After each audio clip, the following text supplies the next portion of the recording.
facing the side. We're going to take 3 steps back, starting with our right, and our right arm goes up on 1, 2, 3. I'm going to bring my left leg up into an attitude. I'm going to keep my focus on the right arm. From here, I'm going to prep on 5, 6, and I'm going to do a single pirouette on 7, 8. I step out on 1, 2. Going to do a foot T jump, 3, 4.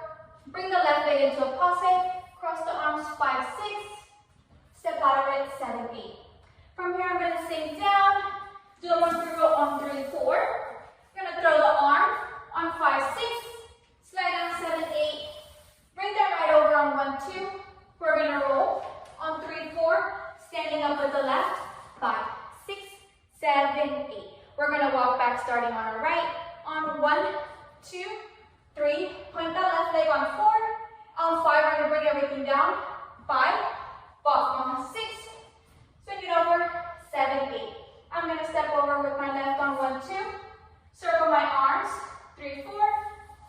Chasse. 5, 6. Leap 7, 8. And step out of it on 1, 2. I think I found my soulmate. Yes, I do. I think I found one who knows me. I don't wanna think about what it feels like without you.